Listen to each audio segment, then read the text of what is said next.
Ladies and gentlemen, welcome to my channel. My friends, sometimes life feels like a marathon you didn't sign up for. You find yourself in the middle of a race you never trained for, with obstacles you never imagined, and fatigue you can't even put into words. And yet, here you are, still standing, still pressing, still breathing. That's not by accident. That's not by coincidence. That's by the grace of God. Because when you were ready to throw in the towel, He whispered, "Stay strong. I've already seen the finish line, and you're going to get there." God never calls you to a journey He hasn't already equipped you to finish, but the problem is that most of the time we don't feel equipped. We look at our own hands and see what's missing. We compare our story to someone else's and convince ourselves that we're not enough, and we measure our strength against the size of the mountain standing in front of us. Yet God says, before I even called you, before I even formed you, I put everything you would need inside of you. I didn't send you out here empty-handed. I sent you with promise, with purpose, and with power. That means the very things you think are weaknesses, the very experiences you've been ashamed of, the very scars you've been trying to hide, God has woven them into the fabric of your journey so that when you get to the finish, you'll know it wasn't you who made it. It was Him working through you. It's easy to believe we're prepared when everything lines up perfectly, when doors open without resistance, when people support us and resources flow in. But the real test of whether you believe God has equipped you comes when nothing looks like it should.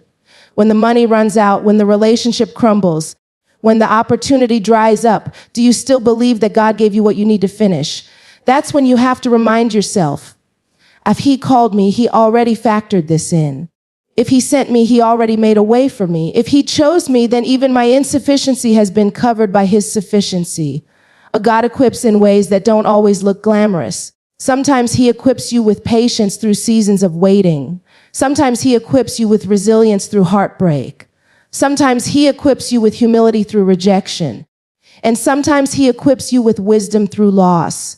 We don't always like the training ground, but it's in those hidden, quiet seasons that God is sharpening tools you don't even know you'll need later. You might be praying for strength, and instead God allows a storm, because the storm is where you'll discover that strength isn't something you had to build. It's something He already placed inside you. Think about David standing in front of Goliath. On the outside, he didn't look equipped. No armor, no sword, no status, no experience as a warrior.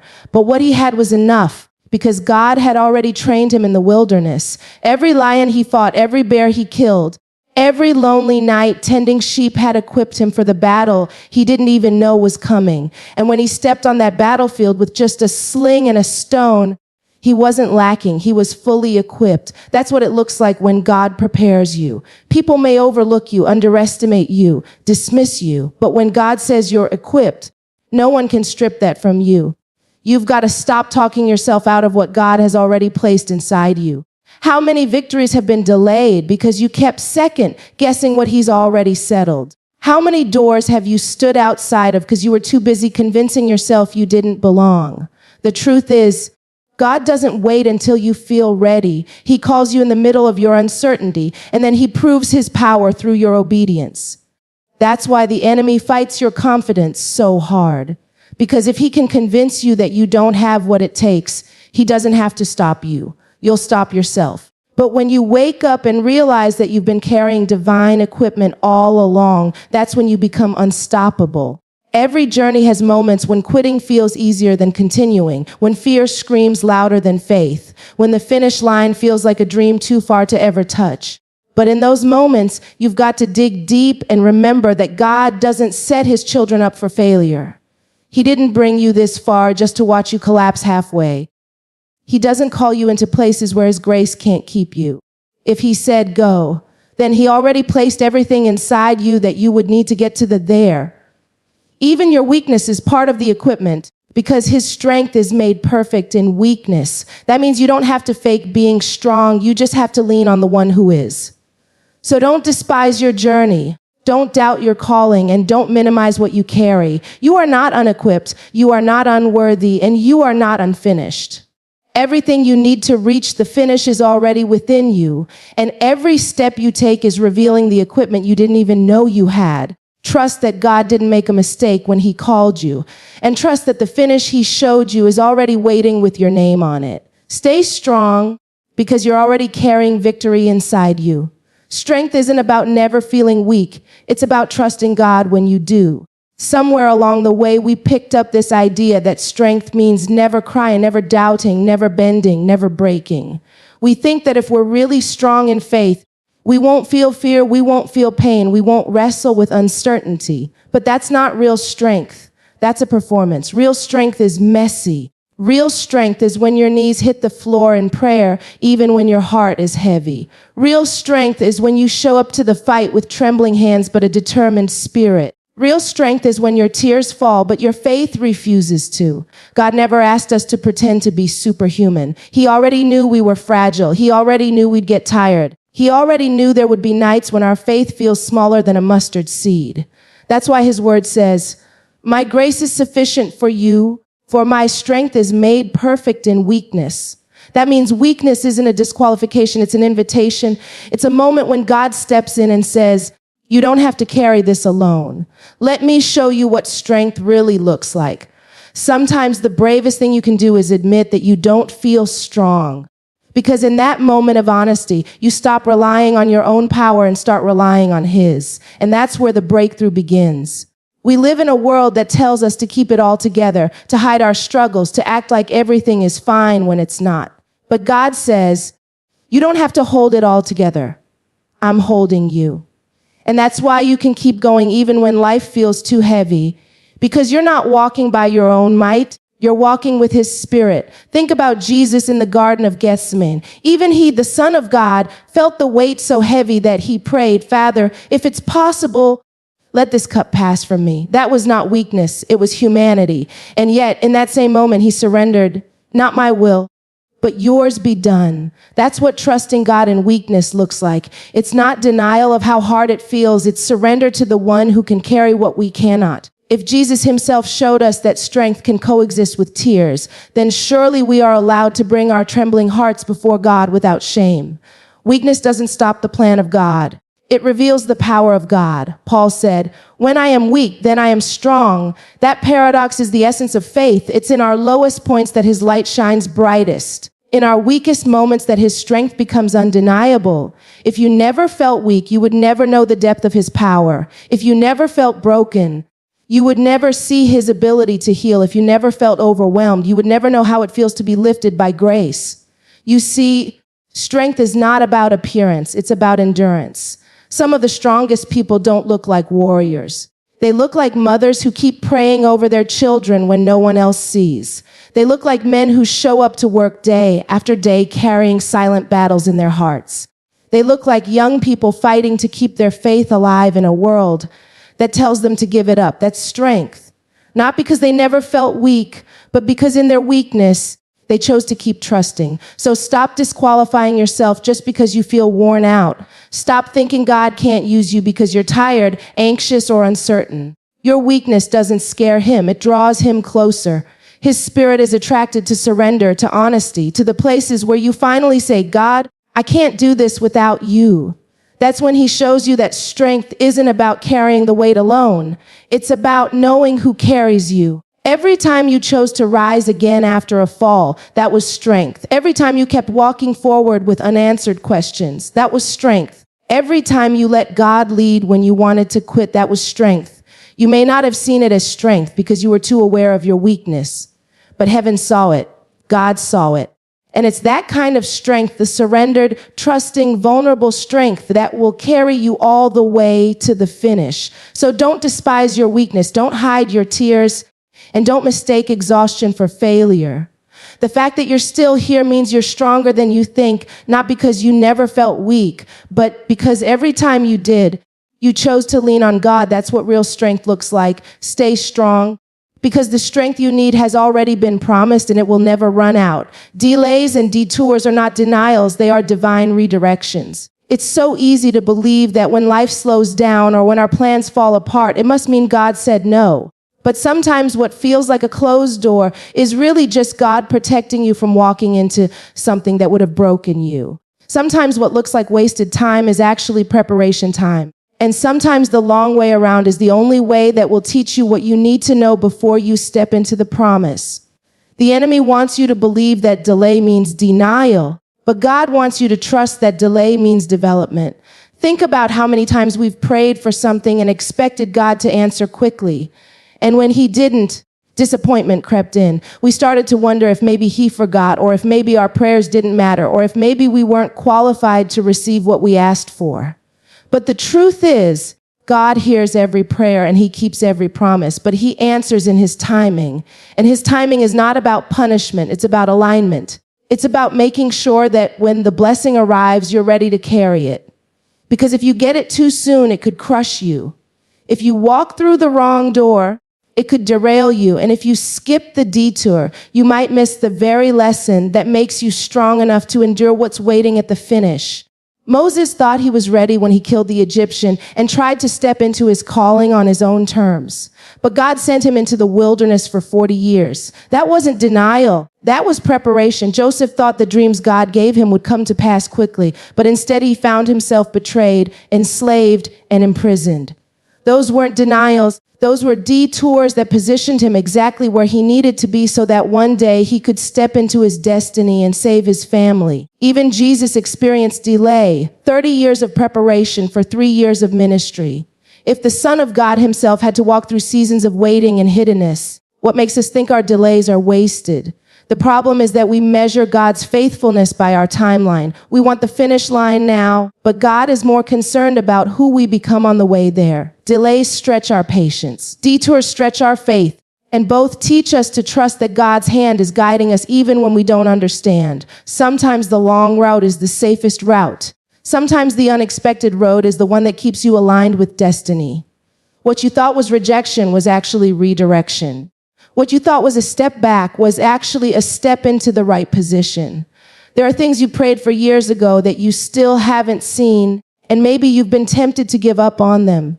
But what if the delay isn't God saying no, but God saying not yet? What if the detour isn't him forgetting about you, but him making sure nothing and no one can take away what he's about to give you? His plans are always higher than ours, and sometimes that means we don't get the straight path we envisioned. But the winding road is not wasted, it's working. Every twist is teaching you. Every pause is shaping you. Every delay is preparing you. And I know waiting hurts. I know watching others cross their finish lines while you're still running can make you feel overlooked. But don't let comparison trick you into rushing ahead of God. You have your own race, your own timing, your own finish. What belongs to you cannot miss you. And if it's delayed, it's only because God is still aligning circumstances, people, and resources to meet you at the perfect moment. You may feel frustrated with the detour, but when you look back, you'll realize that the detour was the only way you could have gotten to the destination. God wastes nothing. Not your tears, not your waiting, not your pain. It all has purpose. Every not yet. You've heard from God has been filled with love, not rejection. And every closed door has been a shield, not a punishment. So don't curse the delay. Don't despise the detour. Trust that your steps are ordered even when the road feels unclear. Trust that God knows exactly what he's doing, even when you don't. Trust that what feels like a pause is really him setting the stage for something greater than you imagined. Because when you finally cross that finish line, you'll realize that the journey wasn't stalled. It was orchestrated. Stay strong, because even the detours are leading you exactly where you're meant to go. The finish line is not just about victory, it's about transformation along the way. We live in a world that glorifies the end result. The medal, the applause, the success story, the breakthrough moment, those are the images we celebrate. But God is not only interested in the finish, he is deeply invested in the process that shapes you into the person who can handle the finish. Because the truth is, what good is crossing the line if you arrive unchanged, unprepared, and ungrateful? The journey itself is where God does his deepest work.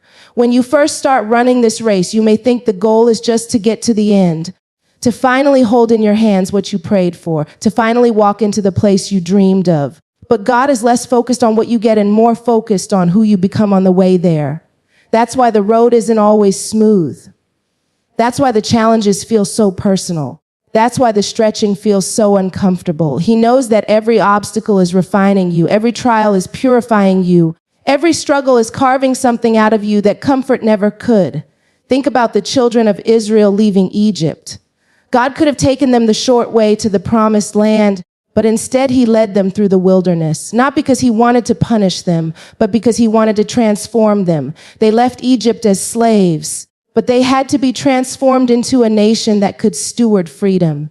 The wilderness wasn't about the delay, it was about the development.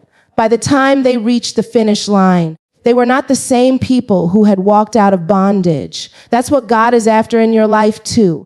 He's not just trying to get you to your destination. He's trying to make sure you're the kind of person who can live there, thrive there, and remain faithful there. Transformation happens in the middle of the race, not at the end. You don't suddenly become strong when you cross the line. You become strong because of the miles you endured before it.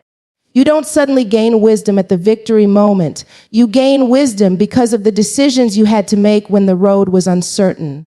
You don't suddenly become grateful at the breakthrough. You become grateful because you know what it feels like to cry, to wait, to struggle, to almost give up and still see God carry you through. That's why the finish isn't the real prize. The real prize is who you are when you get there. And sometimes the transformation hurts. Growth is painful. Pruning is painful. Discipline is painful. But pain has a way of birthing purpose. The things that once threatened to break you become the very things that build you. You look back and realize that the moments you hated the most were the moments God was chiseling away everything that wasn't meant to go with you to the finish. That heartbreak taught you resilience. That failure taught you humility. That betrayal taught you discernment. That disappointment taught you faith.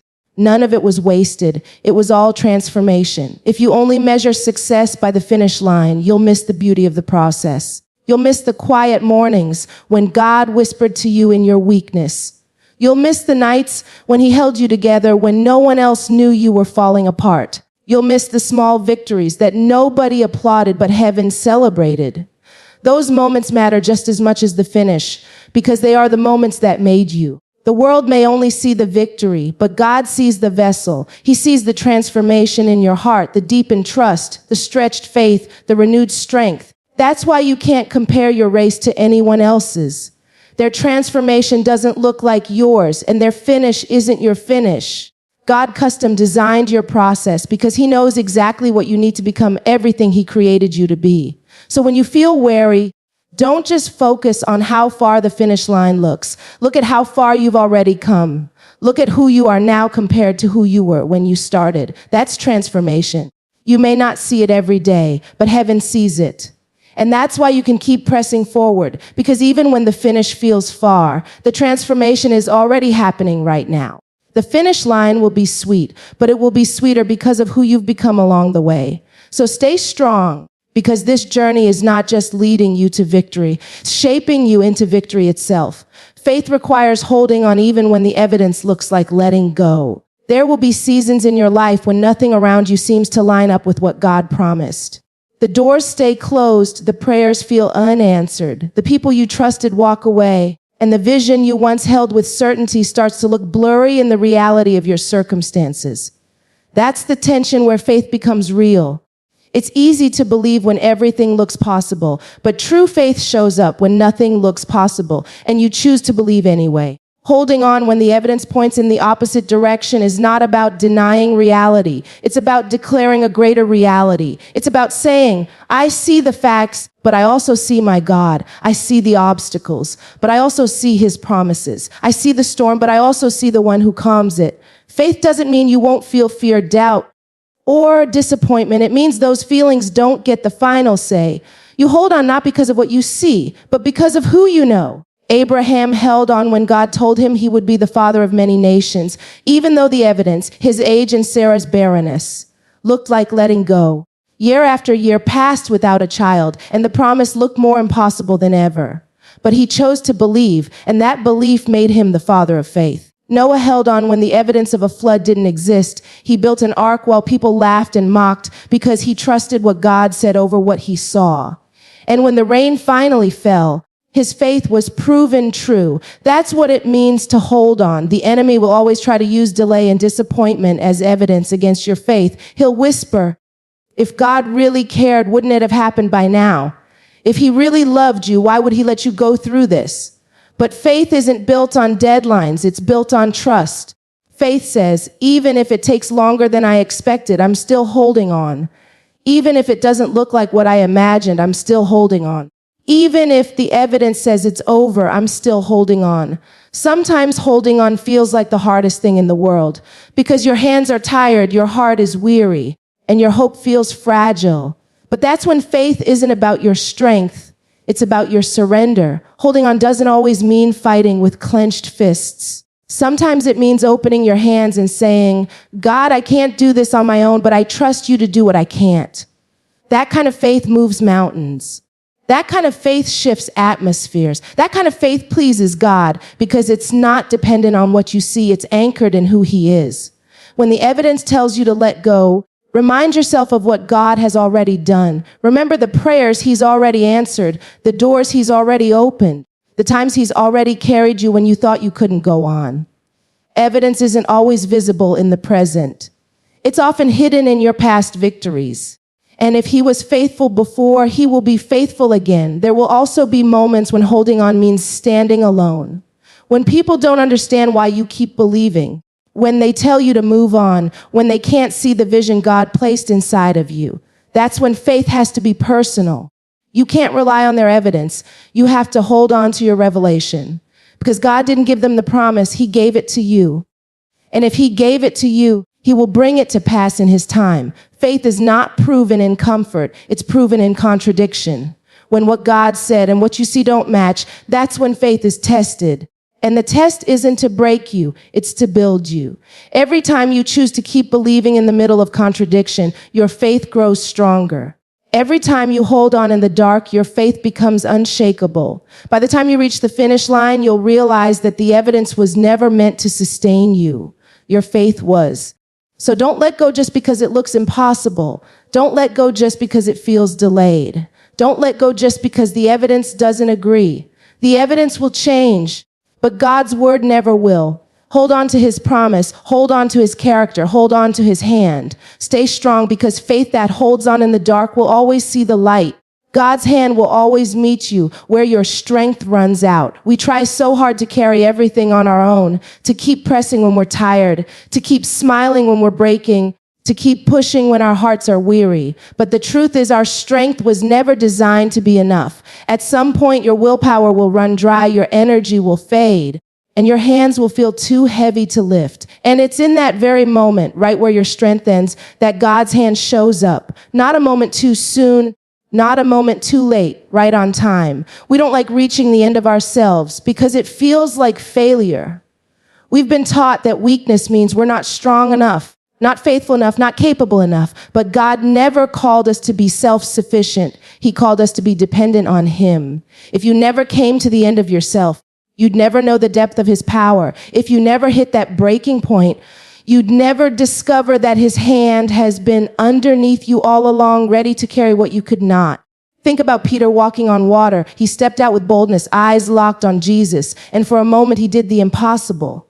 But then the wind grew loud, the waves rose high, and fear overtook his faith. He began to sink. That was the end of his strength. But right there, Jesus reached out his hand and lifted him. Peter didn't have the power to save himself, but the hand of God was already waiting to meet him at the breaking point.